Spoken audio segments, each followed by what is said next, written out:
This is The Process Shot. I'm Michael. I'm stuck in a haunted movie theater, and this movie makes me wish that it would change its shape every now and then. Antonio Gaudí is the 1984 documentary from Japanese director Hiroshi Teshigahara that is far from anything traditional when it comes to nonfiction filmmaking. It is effectively a silent tour across multiple buildings, all of which have been designed by the titular architect.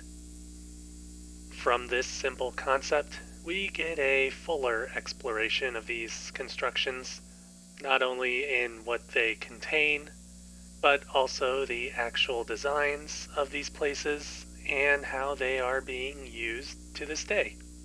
Well, in the contemporary day, I guess. There actually isn't too much else to say about it in this manner. What we get is more like a visual essay, driven more by the film's greater construction and by what is put on display, versus anything more overtly stated.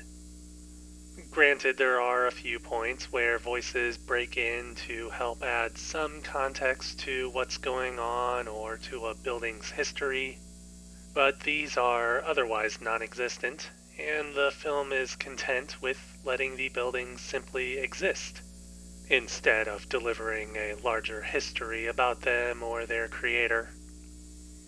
In a sense, it allows for Gaudí's own design philosophy and artistic vision to speak on its own merits by showing what has been accomplished, not to mention the lasting impact that these creations have had on others and their surroundings.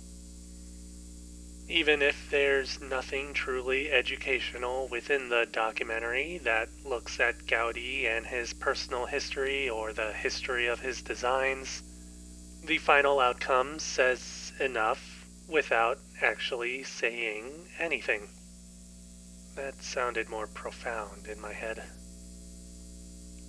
Anyways, Antonio Gaudí, the movie, makes the case for all of this through its visual presentation.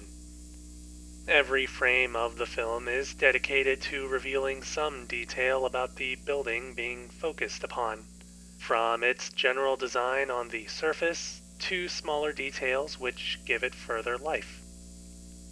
The slow and methodical pacing of the movie pushes the audience to give it this sort of analysis, dwelling on the architecture and whatever it holds, from ornate religious images to mosaics that create a larger pattern.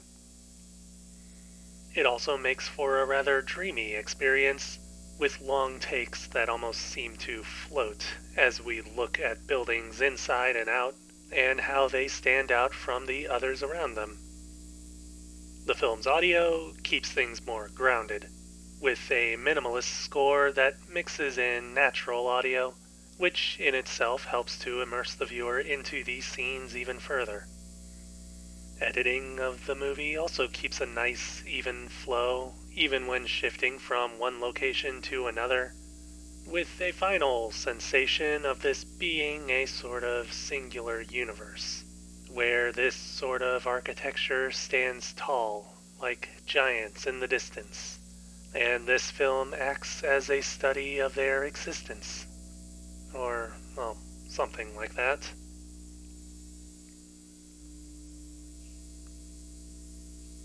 Antonio Gaudí, Hiroshi Teshigahara, 1984. 4 stars. I'd say that it's worth giving a watch, even if you aren't into this sort of self-guided tour sort of thing.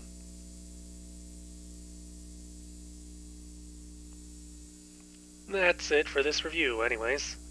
If you liked it, leave a like. If you didn't, leave a comment. Subscribe to the channel for more reviews. Did this review sound pretentious? I've been trying not to sound pretentious or anything in these reviews, but it's not easy to describe a movie that's pure visuals.